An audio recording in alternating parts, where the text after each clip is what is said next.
Hello, good morning po mga kabayan. So, ito masasabi ko. Nandito tayo sa Bulacan, San Jose. Ayan, Bulacan, San Jose. Yung nandito tayo kay Mano Joel na pumanaw na. So, marami siyang nagawa, marami siyang maiiwan. Kasi, masasabi ko mga kalodi, kung bakit siya masasabi maraming iiwan. Ang lawak-lawak yung ano niya, pananim niya. Medyo hanggang doon sa dulo, nakikita nyo. Yan, mga mais. Yun, masasabi ko, hindi hindi bihira maiwan itong mga pananim niya. Medyo magagamit na sanan. Also, karuman-ruman lang kasi, yan mga kaloding. Nakikita nyo naman, nakikita ko, no? Yan. Ang daming pananim niya, kamuting kahoy. Ito kamuting kahoy niya mga kalodi, okay na to. Yan, mga kamuting kahoy, okay na oh. Pwede na siyang mga kalod, pwede na siyang anihin to, kamuting kahoy. Ano masasabi ko, pwede na siyang anihin. So pupunta pa tayo dito sa mga kalodi, kasi isilipin pa natin kung hanggang saan yung lawak ng pananim ni Mani Joel. Yan, hanggang doon mga kalods, pananim ni Mano Joel. So, masasabi ko, ito tour guide ko ang mga taga probinsya para at least hindi magsayang yung pagsisikap ni Mano, no? To. Kasi hanggang ngayon nandito pa rin kami sa burol niya, sa lamay niya gabi. So mahirap nga talaga ang sitwasyon din. Eh. Kasi ang sitwasyon nila dito, kahit sila malakiste na kung tawagin, hindi sila makatulog talaga ng ayos. Medyo may bahay naman dito sila na kubo-kubo. So masasabi ko, yung kubong-kubong 'yon, napagsisilbihan din naman, natitirahan nila, nandito sila ngayon. Kasi ayun, yung bahay nila doon sa probinsya, mas malaki talaga, maganda.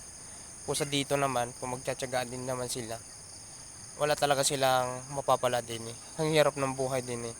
Bukid lang din mga kalodi. So, ayun, plano nila, mag-ipon muna. Tapos, bago sila umuwi sa probinsya, baka next year na sila uuwi, mag-iipon muna sila. Tapos papagawa nila muna yung bahay doon, yung may mga natulo. So, pag umuulan, may nasira. Kasi may nasira nga daw.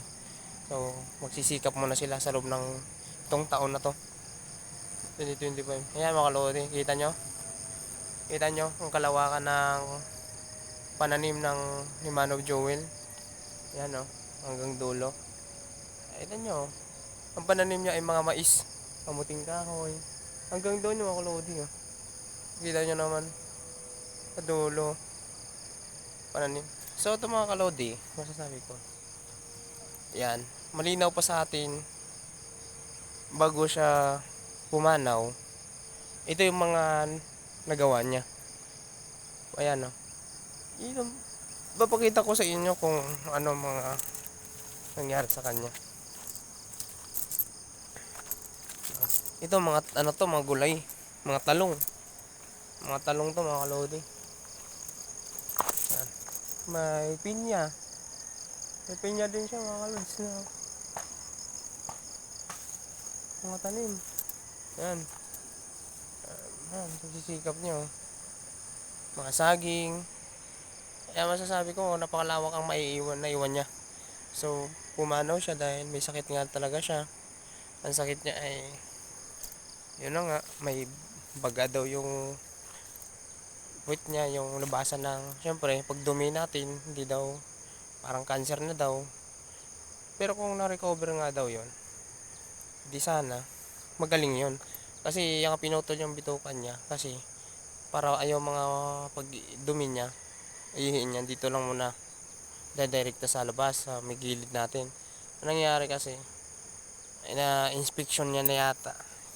Hindi kasi ay sabi daw ng Lars wag daw, okay lang daw siya na magalaw-galaw. Pero bawal talaga magalaw-galaw yon. Natutusin lang, alam mo. Bawal magalaw-galaw. Sa mga kalod, nakikita nyo naman yung mga pananim niya, no? Puro mais. Ano? Ayan, no? Nasa paligid natin. Ito mga talong to, mga lodi. May talong. Ayan, yung talong yan hanggang doon. Ayan. Ayan, no? Hanggang doon. Tapos dito naman part din mais. Sa gilid naman mga saging. Ayan. Saging yan. Tapos ito part dito mais. Hanggang doon, mais. Tapos may kamuting kahoy. Ayan pa doon. Ayan ba sabi ko. Tapos may malunggay. Doon sa part naman doon kasi puro mais. Saging, kamuting kahoy. Mga talong. Ano. Dami pa. Isipin nyo mga lodi na iwan lang sa kanya ito. Na pumanaw siya. Ayan. Pero may mga inspirasyon din na iiwan. Na pakikinabangan naman.